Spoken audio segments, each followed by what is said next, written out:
What is happening, fellow fantasy GMs? I am DJ Wang. He is the very one DJ Dub. With our powers combined, we are the Fantasy Couriers.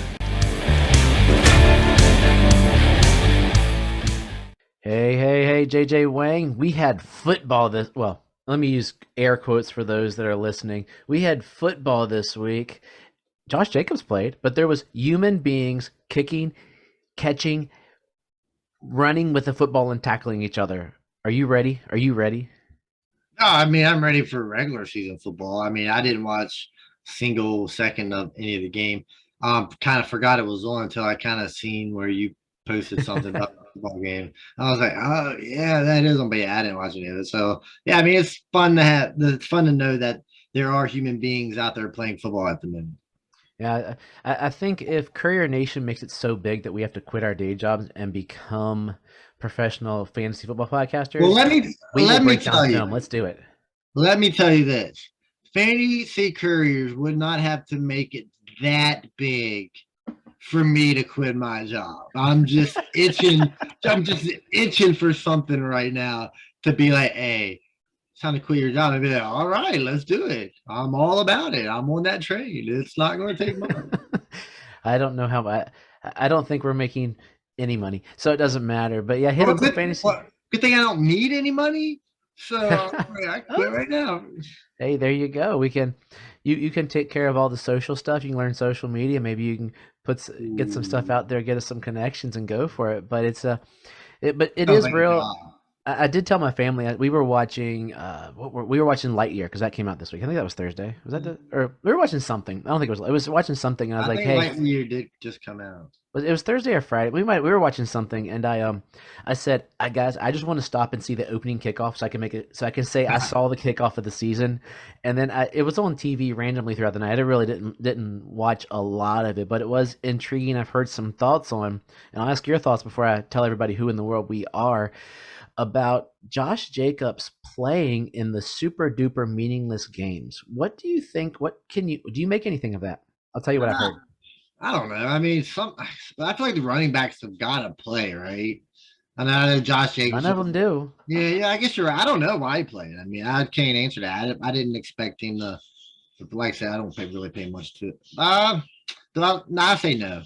We already knew kind of going into it that he was going to see a reduced role, right? So maybe this is, I don't know. That is kind of surprising to me. You would think they would get some of the younger guys that are trying to make the team, especially in the first game. Yeah, the game that no one else plays, Zamir got a handful of carries, but I've heard some different thoughts. Like this week's show we talked about earlier, it's gonna be the hardest one. It's all about running backs, and we'll get into that later. But I've heard some people. Well, one of my personal thoughts is maybe Josh McDaniel's kind of a moron. We saw him coach the Broncos, and it was not pretty. Hopefully, he's grabbed Tim Tebow. I love Tebow as a person, but wow, what a terrible pick. But maybe he's just not using his noggin. He's trying to prove he's Bill Belichick, which just won't happen. I've also heard that maybe they're letting people see him run, and they're thinking about trading him. I've heard a lot of talk recently about Kenyon Drake. He could if you put some different backs in that system. Do you really want to highlight a running back in the first preseason game where nobody plays? He'll look really, really good. Do you want to show a guy running against really good players? Or really bad? What if his offensive line is really, really bad? So we're going back to point one where we think the coach might not be the sharpest knife in the drawer. I don't know. We'll see. So anyway, hey, what's up, everybody? We're the Fantasy Couriers. You can hit us up on Twitter. We got a couple Twitter ads this week. Had a couple conversations with some people about Mike Evans was an interesting conversation. Email thefantasycouriers@gmail.com. That's going to pop up again here in a moment. Hit us up on Facebook.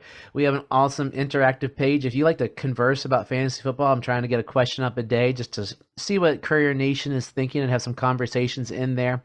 Instagram, and you can pop in the YouTube comments. We are everywhere podcasts can be heard, obviously, because you're listening to us there. I did learn most of our Courier Nation, about over half of Courier Nation, is an Apple podcast listener. It's kind of interesting to know. Well, I'm part of the other half. Yeah, me too. But that being said, I've had a couple people ask, how can we be guests on the Fantasy Couriers? Well, It's that time of year again. We do a bold prediction show at the end of August, usually one of our shows leading right into kickoff for the season. And you can enter it in one of multiple ways. I'm going to say a lot of things, but I'll put them on the website too. But all of these ways, all you got to do is take a screenshot or send something to our email or a message on one of the sites I mentioned, and you will be entered in. I'm going to put everybody's name on a random wheel, and we'll see who pops up. Here's what you could do. You get 2 entries. If you're a new user and you join Underdog, we'll talk about that during our commercial break. You could join a Fantasy Couriers Underdog contest in the next few weeks if you're already in. If you did the first contest, screenshot, circle your team name, send it to us. Follow us on Facebook and screenshot it. Follow us on YouTube and screenshot it. Share and get 2 friends to follow the Couriers on Facebook and screenshot it. So if you get your friends to join, boom, circle them. You both get entries to come do a bold prediction show with us. Pop us an email at thefantasycouriers@gmail.com. All of this will be in the notes and on our Facebook page and Instagram page as well. How's that sound, JJ? That sounds fantastic. Are you sure the Fantasy Couriers isn't your full-time job now? Oh, it is. I go back to. I have to go to in-services in a week and a half, so I got to get everything I can get done. That's right. It was the same thing as last year. Yeah. Right. Yeah, I do as much as I can once I get, and I probably will eat lighter lunches and use some of my lunch break. But otherwise, I get super duper busy once school starts. So summertime, I can do a ton.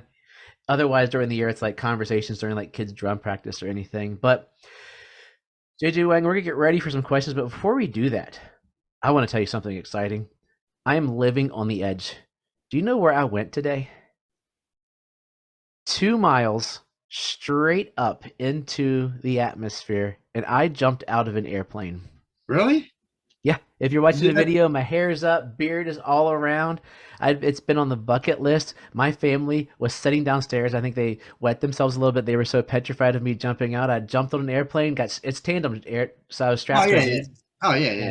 Went down. It was the most. They're giving me video, so I'll pop some in next week for you to see it. It should be here in a day or two. I wanted to ask, is there any video? So how high is the sky? I mean, it might sound like a. Well, my wife said airplanes go about 10 miles up or so. She's a science person.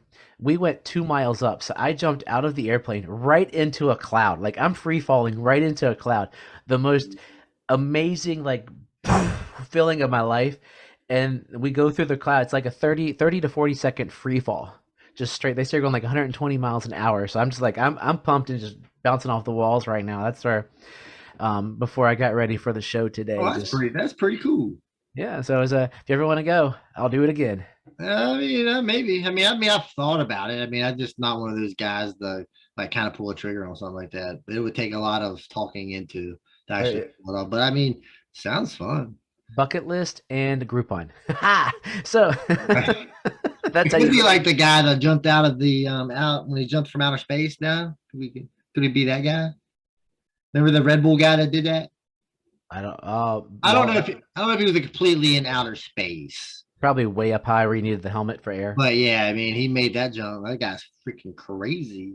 That would be amazing. So anyway, enough about the excitement of my day. I'll try to have some video that will show up next week on the pod, or I should have it by Thursday. So if you listen Thursday, we'll do our running back ranking show. Maybe I'll open with that for the running back ranking show to see a little bit of me going. And I'm just like, beard all over, like I had beard in my mouth. That's what my face looks like when you say running back ranking show.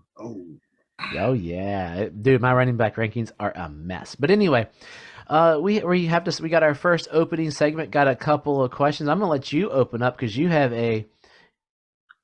you're learning some things this week. People like us that you didn't realize us. I mean, evidently, these opposite. Because not gonna lie, I don't promote the way you do. I wish I did promote the way you did. I really do, but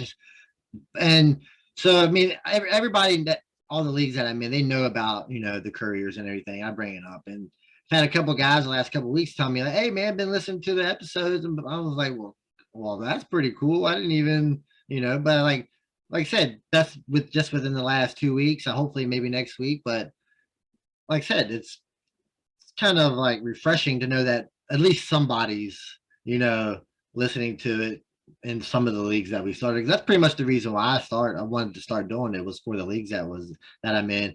But one of the guys that probably like one of the funnest to be in one of the leagues I'm in is Fondue 22. Like just always involved in everything, trades, conversation. Real good question.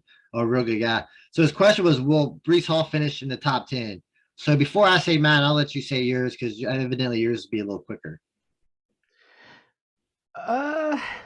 Mine's quick. I told you before. No, I don't think so. I'm just looking at top 10. That means Breece Hall is going to do better basically than Aaron Jones, DeAndre Swift, Nick Chubb, Najee Harris, Joe Mixon, Cook, Eckler, Henry, McCaffrey, and Taylor. I don't see him hitting that way. I think they see that they have two decent running backs. They got a really good line. He's not going to get the pass catching, so he'd have to be like super Nick Chubb, to be honest, is what I think he would have to do to get there. Yeah, I mean, I think it's possible. I mean, he's going to be the number one running back in the offense. He's going to be the goal line back. He's going to get 60, 70% of the carries probably. I think he's going to be that type of running back. And I think he's on the borderline. I think he's in the conversation right now because if you go back, I don't want to say there's always a running back, but there seems to always be a rookie running back that finishes inside the top 10. You know, I feel like it's been 4 out of the last like 5 years, something crazy like that. If you go back even farther, it's the same thing. So how many rookie running backs this year are going to have that opportunity? Breece Hall's like the only guy. Because I mean, I got a guy. I mean, we all have guys, but how many running backs are already falling into the starting running back position that's going to get all the carries as a rookie? He's pretty much the only one. Yeah, this year, and that's the intriguing thing about this year's draft is it's the running, like next year running backs apparently are going to be king, and this year wide receiver is king, and plus he's it. But I think there's going to be someone sneaking. I don't know who it's going to be. How many of those running backs that are in the top 10 right now are going to finish the season? Yeah. Is it usually 6? 5 or 6? We can sit here and say we don't deal in injuries. That's true.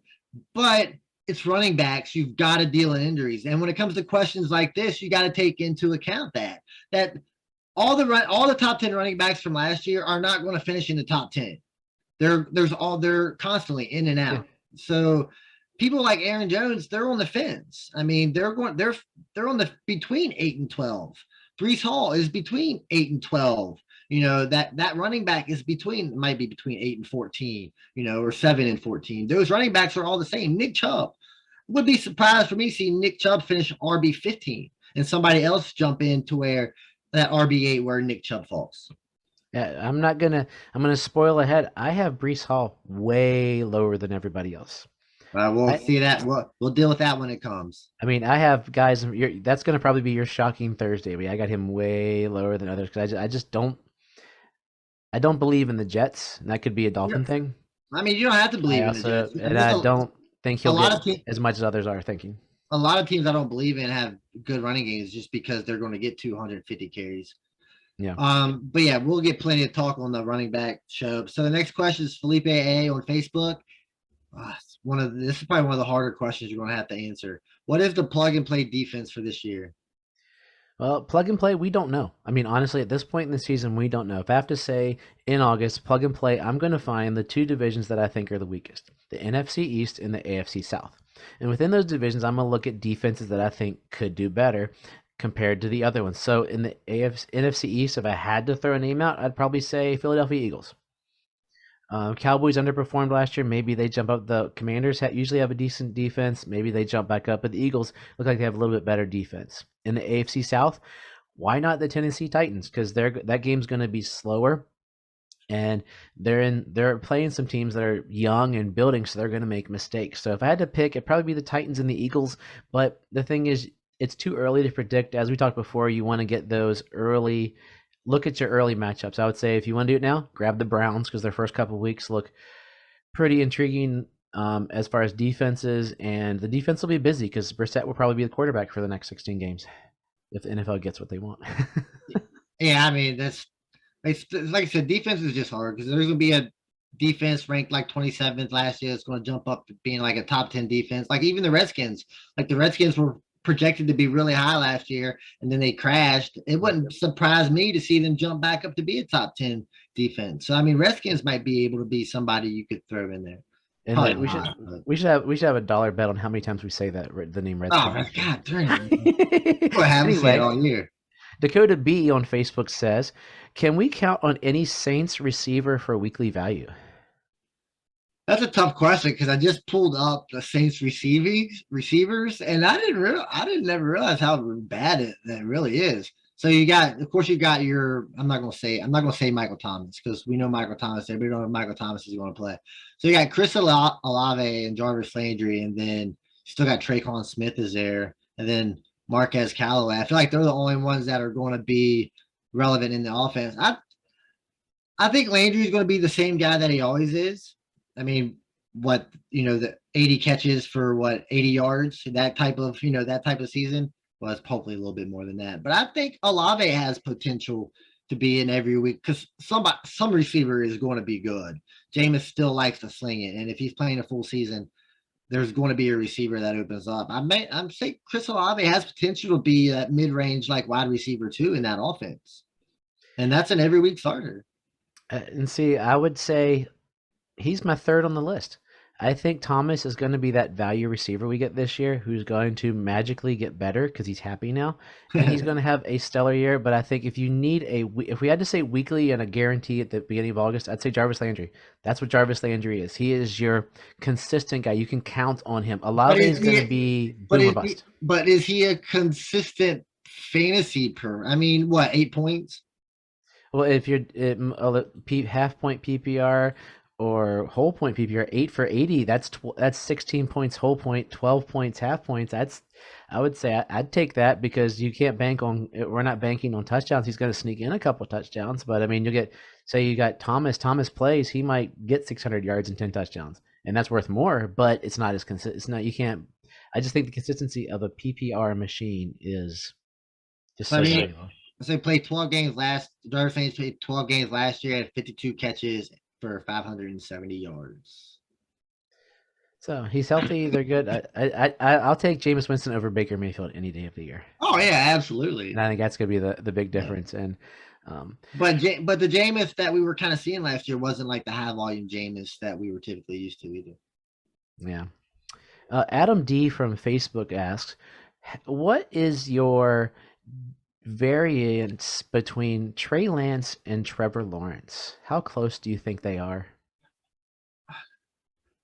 Well, I think we kind of went through this last week. I'll pretty much stick to my rankings as far as quarterback goes. I think Trey Lance can be the top QB this year, like a top 7 QB this year. I don't think Trevor Lawrence can be this year. Now, let's say 3 years down the road, and Jacksonville does get better, because I think the 49ers are going to remain good. And that's the difference. The 49ers are good. Jacksonville isn't. So if we were comparing them, both teams were good on the same level, I'd say there's no difference in between them. But being that the 49ers are good, Jacksonville's bad, I think there's a gap I think Trevor Lawrence is in that 18 to 22 right now. And I think Trey Lance is anywhere from, I think Trey Lance 1 from 25 pretty much, but it's all over the place. But I think Trey Lance I think he can kill it. Spoiler, I'll tell you, I just pulled off a trade that I don't know if I like, and I think that's what makes me think it's bad. I had Trey Lance and Ayuk. I traded them away as a stack, and I got Trevor Lawrence and Chris Godwin. So it's not terrible. I moved up in receiver and stretched out. I think the argument I always hear is Lawrence might have a longer career. I don't know. So I'm still feeling kind of nauseous seeing it go through. It processed right as we were recording, so I'm feeling a little nauseated. But it's a team that I got to play and build with because I didn't draft too well. And now a message from our favorite sponsor. Yes, Underdog Fantasy is the best and easiest place to play fantasy sports. It's pretty good, right? So there's no waivers, there's no trades or lineup settings. So we're just drafting here, right? So the Underdog Fantasy lets you draft a fantasy dream team in minutes or hours, days, or what we dealt with a couple days ago, or weeks, even months if you're playing best ball. But it's the best part about fantasy for me. It's all about the draft. And if you sign up now using the code Couriers, they will double your first deposit up to $100 in bonus cash. In case you missed that, when you make your first deposit of $10 or more, they will double it up to $100. If you deposit $100, you get $100 free Underdog cash. With their slick mobile app and user-friendly website, you'll have no problem jumping in and drafting your squad. Join Underdog today, and don't forget to use the code Couriers. A link is in the notes of the podcast. Now back to the show. Running backs.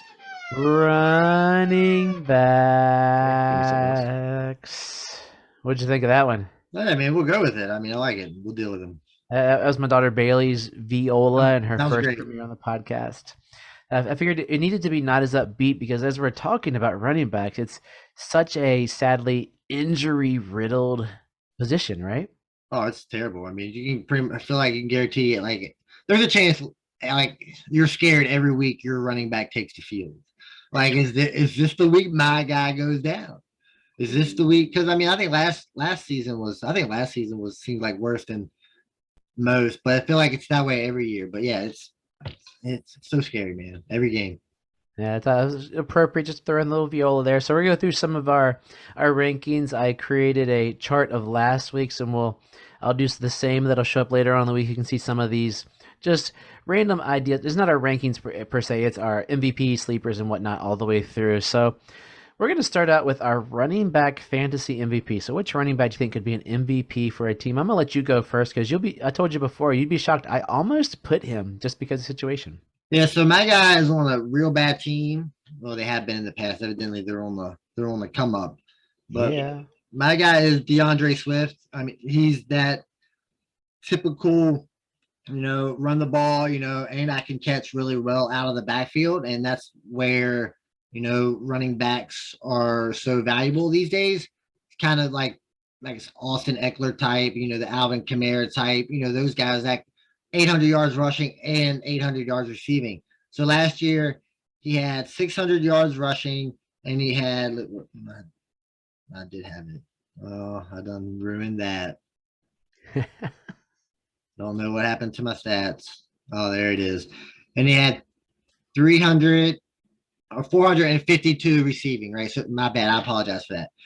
And so that's 1,100 yards, 1,200 yards, and that was 13 games. So another 4 games, possibly get that up to, say, 1,600 yards. Now, the only issue he's having right now is touchdowns. He's like last year, he only had 7 total touchdowns. And I think in order for him to be that guy, to be that RB1 that we want him to be, that's where that has to come up. James Conner, 15 touchdowns last year. Not really a great year anywhere else, but he had those 15 touchdowns. Austin Eckler, he had a great year everywhere, but he had those 20 touchdowns.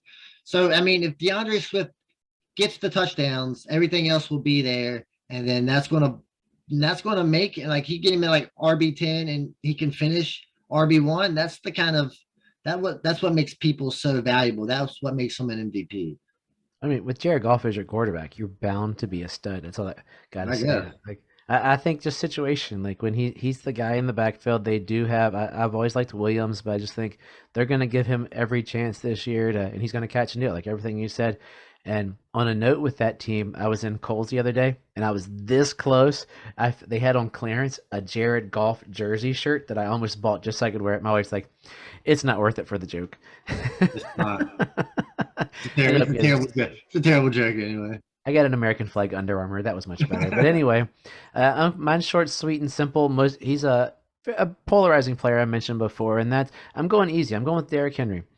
He's going to get the carries. He is a monster of a man, 6'3", 247. And the argument always is he got so many carries the other year. He got so many carries. Well, the same thing was said about Adrian Peterson for how long, and that dude got some time off. Henry got time to heal after his foot injury last year. So as with always, I mean, anybody can get hurt.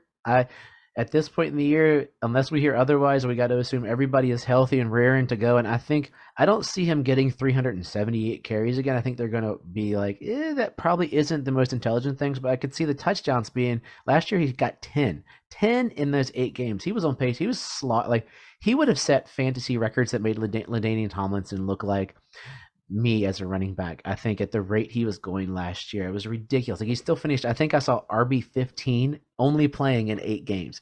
And that's just silly. He almost had 1,000 yards in 8 games. So if he'd have played the whole thing, he would have had over 2,000 yards for his second season. So probably the best thing that happened to him is he got hurt so that he can be healthy for longer. So and you're getting him, he's falling later in the first round. So you may be getting, it depends on your draft. Like it's gonna be Christian McCaffrey and Taylor, and then probably maybe some receivers, or maybe Henry, or maybe someone jumps Henry. Some people take Eckler earlier, so you might be getting him as a bargain as well for a number one, and then on the turnaround get a better player than you would have.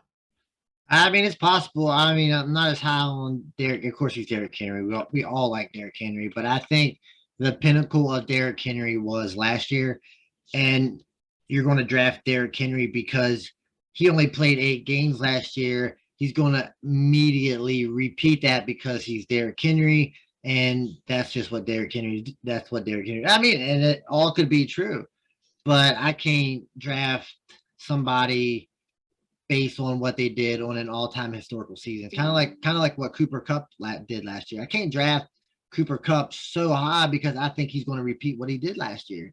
What he did last year, like what Derrick Henry was doing last year, doesn't happen. So that's not, and I just don't think that's going to happen again. Would you take? Let's look at where he's falling here. So if we're looking just PPR, Derrick Henry is at 7th on Fantasy Pros, so he's behind Eckler, Cook, McCaffrey, Taylor, Najee, Kupp. I mean, I would move him back. I don't know why Justin Jefferson is not in front of him in a PPR. Would you take Derrick Henry over Kelsey, Mixon, Swift, or Chase? See, it's hard because I'm not a Derrick Henry guy. That's the problem. I would probably take a Joe Mixon over Derrick Henry, maybe. I'll probably take a Jamar Chase over Derrick Henry. Derrick Henry just, I don't know what it is. Like he's never done anything to me. Like, I mean, he's been a great fantasy asset forever. I mean, he's Derrick Henry. We all know he's built different. But Derrick Henry just scares me. It's kind of like, I don't know, somebody's coming off a bad season, like a huge season, and it just falls off. I just don't want to. I don't want to deal with that again. I've dealt with it before. I don't want to deal with it again. I think the more I know you, the closer you're getting to possibly going closer to a zero RB. I think I mention that every week. You're getting a little closer to the zero RB with your fear of running backs. I mean, but I mean, I like running backs. Like I like Breece Hall. I mean, I like Jonathan Taylor. I mean, I like DeAndre Swift. I like Javonte Williams. But also, I'm not a fan of running backs that have already been to the mountaintop. Because usually when they've already been to the mountaintop and they fall back down, they tip. Well, Jonathan Taylor is on his way to the mountaintop. You know, Derrick Henry's already been to the mountaintop, stayed there for a couple seasons, and then they usually come back down. They don't stay at the mountain, on top of the mountain that long. That's my issue. Yeah, I can't argue because you're wrong, but we'll move on. I mean, I've never drafted Derrick Henry anywhere, and I've always ate crow. So I've never drafted Swift. I don't have any Swift, and I can't get him if I try. Too many dynasty leagues. So I mean, it's interesting. Next thing we're talking about are sleepers, and both of our sleepers are rookies, and I think that comes to we sort of know what we got in a lot of the standard running backs, and we know where they're going to slot if you've played before, is I think the theory where our brains are going. So we both chose 2 rookies. I chose probably my favorite rookie. I might like him more than Breece Hall because of situation and because Davis Mills is throwing him the ball. It's Dameon Pierce, who was, I believe, I forget what the scale was, but he was one of the highest ranked running backs coming into the draft, even higher than Breece Hall. And right now at Texans camp, they're saying he's looking like the best running back in camp. And his competition is Marlon Mack and the dude out of New England. I love the guy. Rex Burkhead. And Rex Burkhead. So if those are your competition and you're looking great right now, and you have decent size, 5'10", 215, and you can catch the ball, I don't see why you're not going to quickly ascend to the top of the pecking order and be a heck of a sleeper at where you are being drafted, which I don't even know if I can go that far in the rankings to find out where he is here. But yeah, counter, and I'll throw out where he's falling. I mean, I don't got really anything to counter. I mean, we all know my love for the 48. Texans. I love all things Texans, so I'm not going to have anything bad to say here. The only thing is I don't know if he's going to be the goal line back. I think Marlon Mack might be the goal line, a short yardage guy. Who knows? Like you said, he's 48 5'10", half point PPR. yeah, so 5'10", 215. I mean, that's good running back size. I mean, that's where you want your running back. So he might be able to. He might not get all the goal lines. So he might get a couple and he can catch the ball. But my guys going along the same lines here is trying to find where are their running back options? Like where do they have carries? Where are the carries at? And that's Atlanta. They literally have 0 people to carry the ball. So Cordero Patterson was the running back last year by default. They said they wanted to move him to wide receiver, be more of that weapon guy, kind of like they used him last year. So other than that, you got Quadre Allison. Yep, that exactly. We got Damian Williams. Quads. Yep, Damian Williams, exactly. Then we got this guy named Caleb Huntley. Yep, exactly. So the only one left is Tyler Algier. He's a big dude. Like 230, 6'1", somewhere around there. So he's sick. I'm pulling him up. He's a big guy. You know, he was used this way in Boston College. You know, just a bowling ball. He's going to be the short yardage back, so he's going to get the touchdowns. He can catch the ball, and coming from what I hear in camp, he's kind of looking good too. So the opportunity is there for him to get all the touches that he can handle. So yeah, I mean, out of Brigham Young, he's 6'5", 10, 220. So he's a bowling. Boston College. The Boston College. Like, let's lay it in there quietly. Not bad.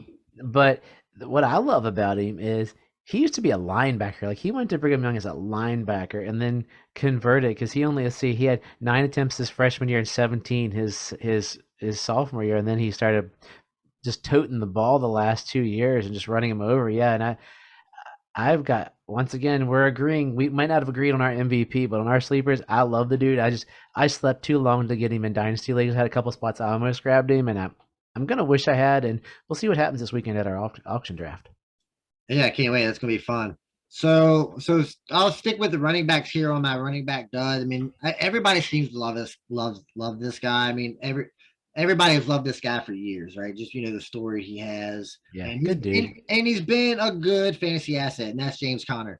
I think James Conner at 26 years old fell into a perfect situation last year. I don't think that's going to be the same situation that he's still going to be the lead back, but he only averaged 3.7 yards a carry. Not very efficient, right? He only had 37 receptions. That's pretty good. 375 yards, 10 yards a carry. And that's with another, he had 3 touchdowns plus the 15 rushing touchdowns. That's 18 rushing touchdowns on an offense that's more of like a high-powered offense. James Conner kind of like drags you down as far as rushing goes. I think they probably maybe want to open it up more. And I don't see him scoring 18 touchdowns. You take away the 18, turn that to 8 touchdowns, and you don't have what you think you've got. The end. That's it. And I think they've got decent players in there that they got James Conner insurance, especially there. They're giving Eno some role, Benjamin, and they got Darrell Williams, who I've always loved. He's one of those guys out of LSU. I've always loved him in Kansas City. He always stepped in when he needed to, and I just think that they had that rookie. Keontae Ingram. So they've got warm bodies there in case. But yeah, you take out those 15 touchdowns, and he's not even just a guy. He's sort of there.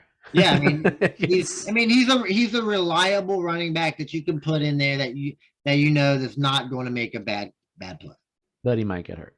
Yeah, he might get hurt, and he'll fall into the end zone. So yeah, so my guy has been in the NFL for 3 years. This is his 4th year, and he's only eclipsed 1,000 yards rushing one season. He had that stellar season in 2020, but that's because everybody else had COVID, so he couldn't. It's the only reason he was so good, and I think there's a lot of people coming in to take his job. That's David Montgomery.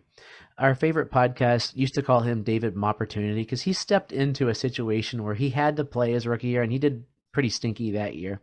He's never gotten 10 rushing touchdowns. He did that one year. He had 10 total touchdowns when he had the good year. But I just think the other bodies in there are what's going to slow down the Montgomery train because you got Khalil Herbert who looked so good last year. They can't sit there and not give him some run this year. Do I think Montgomery's still going to be the lead back? Probably, but Khalil Herbert's looking good. And then Khalil Herbert's probably his direct backup. And then there's this youngster named Tristan Ebner who's gonna be probably the scat back for this team. I've heard him referred to as like a poor man's Naheem Himes. He could be the next Terry Cohen, who was amazing for the Bears. Different regime, but same kind of idea. So if he becomes the pass catching back, he could be a sneaky guy to have on your zero RBs. If you can just watch him on your redraft, just watch that dude on your waiver wires. If you got dynasty and you got a spot, sneak him in there because you're going to drop him. If not, in a few weeks, you'll see if they're giving him any tread or if you need to put him on a taxi or something. But I just think Montgomery has decent value. I just have too many screens up to see where he's being drafted right now. Here we go. So, but he is currently the running back. Oh, it's way up here. Holy camole. Running back 18. So that's not terrible, but I think I would rather have ETN. He's right there with Breece Hall, ETN, Eli Mitchell, Josh Jacobs, Dobbins, Miles Sanders, Damian Harris is there. There's guys there that I think I would rather have and depend on a little more than Montgomery. I mean, I think all those running backs you named are pretty much exactly the same. I mean, I'd be kind of satisfied with all of them at that point as my running back too, and that's what David Montgomery is. I mean, I think the Bears are going to run the ball a lot. I think they're going to run it a lot. So I think there's going to be enough carries for David Montgomery to continue, soaking up the touches. And then I think there's going to be plenty of extra carries for Khalil Herbert to take over because I don't see him going pass heavy. I think they want to do.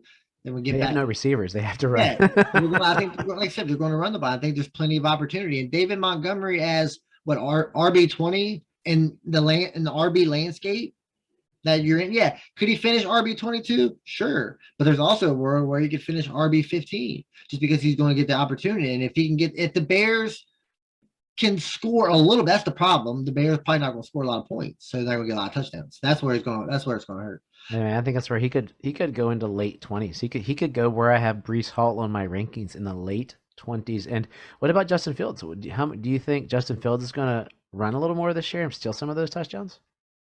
It's possible, but I think he can still be relevant. I think you've seen it. I mean, with the 49ers, you've seen it with the Ravens. You can have a running quarterback, even with the Eagles. You can have a running quarterback and your running game is still effective. If Miles Sanders knew how to score a touchdown, he'd be more effective, but he can't score a touchdown. But the running games are effective. And I think that's kind of the direction that they should go with Fields. I don't know if that's what they're going to do, but I like Montgomery. So we got two more categories, and during these categories, because we've been talking for a while, and you're probably almost to work. I mean, I know you want more couriers, but we're gonna get it on. We're gonna let you argue with us online about why you think we're totally wrong with these categories. And the first category is a running back who you are higher on than most. And I'm gonna start with a guy that I think we both kind of like, as we were talking before. But I think Zeke is going to bounce back and have a great year this year. Fantasy Pros have him at 16 on their half-point PPR running back, and I personally have Zeke right now in my top 10. It could change before the show. Right now he's listed as 10 as of this recording. I'm moving up and down, but Ezekiel Elliott has been nothing but consistent over the last couple years. He had a stinky year last year, and he was running back 6. He got suspended for a bunch of games for being a knucklehead, and he still had 983 yards. So he's getting the totes. Jerry has said that Zeke is going to get the ball, and if Jerry says something is going to happen, he wills it on that team. He's like the modern-day Al Davis. So if he says it's going to happen, or the modern-day Vince McMahon, if he wants it, it happens. And I think Zeke this year, they've got basically, I think, 2 more years where they're really stuck with him, and they're going to get the bang for their buck. Plus, for me, what raises him higher is the discussion of Pollard maybe getting some time in the slot. So they could both be on the field at the same time, which is super dangerous and super great for Zeke because they can't put 8 in the box with so many people, or not with spread out. Your guy? So my guy is, I think I'm the only one person that likes this guy, pretty sure. But I think after what he did last year, I don't think there's any way that he can lose going into the season. I mean, during the season, maybe. And that's Damian Harris. So this is his stat line. So he had 202 rushes, 929 yards, 15 touchdowns. Now, granted, that's a lot of touchdowns. So that's a really, really good season. Now, the only thing is he doesn't catch a lot of balls, but this is the kind of season James Conner had last year. And we think James Conner's just great, right? Just because, Damian Harris has never done anything to not warrant being a good running back. The year before, he averaged 5 yards a carry. This year, 4.6 and 15 touchdowns. And he plays for the Patriots, who are going to run the ball a lot. Ramondre Stevenson had 133 carries. Everybody loves him. He's the next greatest running back. But I don't think Bill Belichick is dumb enough to go away from the running back that obviously was working for him really well last year. When he needed a running back on the to get a yard, or he wanted the running back, he went with Damian Harris. And I think going into the season, that's how it's going to be. And if Damian Harris doesn't have a fumbling problem, I think Damian Harris continues leading the backfield. And you were on that train last year. You were the engineer of only that one that train. likes it. Only one that likes it. He was your man last year. So our last category is running backs that I believe both of us are higher on, but we might be proven totally wrong and fall flat on your face. And I think both of us agree that the other person is 100% wrong. So we will leave it there. You want to go first? Yeah. So my guys, again, I don't think anybody likes this guy either, but I think the opportunity is going to be there on this offense, and that's Ronald Jones. We all seen what CEH does. He hasn't been very good as far as running the ball. He really hasn't been very good as far as receiving the ball. Now we know Ronald Jones isn't the greatest receiver, but he has been a productive runner. And in that offense that's going to score a lot of points, he's probably going to be the goal line back. And if they're down there handing him the ball over and over and over, I mean, 800 yards and 15 touchdowns could be Ronald Jones, kind of like it was Damian Harris last year. Because there's going to be plenty of carries to go around, I believe. Because I don't think they want to give that many carries to CEH. Yeah. My guy last year had a average yard per tote of 5.5. The year before had 5.3. So he's only getting better in yards per carries. And he is running behind the number one ranked PFF line in the entire league, and they have them tiered up, and it said, according to tier 1, minor or no weaknesses, meaning this line they believe is going to be one of the most amazing lines in the league, and that is my boy Miles Sanders. Miles Sanders came in with a decent pedigree, but he just doesn't score touchdowns. He scored 0 touchdowns. That can never happen. I don't think that's going to ever happen to him again. Even if he scores 3, he scored 3, 6, and 0. And David Montgomery had a handful more and didn't look as terrible as Sanders at times. But I just think Sanders is bound for that breakout this year. He's in year 4. He does have Gainwell coming after him with some of the pass catching, and they did just sign Scott back. Scott signed his tender, I believe it was. So they're going to get some play, but I just think Miles Sanders this year is going to have that year because Hurts is getting into that comfortability as the quarterback. They're going to put more. They got some guys on. They got 2 receivers that everybody's going to keep an eye on, and I just think Sanders could surprise some people this year. I have him ranked about 5 places higher than most rankings do, and I'm glad we're towards the end of the show because I forgot how to talk during that entire thing. I guess that means that Miles Sanders probably is a terrible choice. I mean, it's possible, but it's just running back committee, man. They just like to use all 3 of them so much. And for yours, Pacheco. Yeah, I mean, like I said, it's I possible. love that guy. But I think Ronald Jones is going to get all touchdowns. I've been up and down him. I can't figure it out. I've been up. I almost traded for him. Then I was like, no, then up. Yeah, it's so crazy. But if you want to check out our ranking show, it'll be coming up Thursday this week. We'll go through our rankings like we did last week, and hopefully you enjoyed that. It seemed to be our most visited thread on our Facebook page. We got like a boat ton of threads. But give us some wisdom. Tell us how scared you are of running backs, and we will call it a day. Yeah, people love rankings, I guess. I mean, they sure do. They loved them. I must be the only one that's not a fan. But yeah, running backs, man, get as many as you can. Backups are super valuable. I know the rosters aren't big. It's hard to do in redraft, but dynasty, man, I've got so many backup running backs. Dude, I usually pick teams that are like, all right. So if the starter goes down, that's going to be my guy. So I pick a team. I was like, this is going to be the team where I focus on, that running back. So backups, just be prepared when you draft your running back. Probably going to go down. You better have a backup plan. And so, as always, trust yourself and trust the process.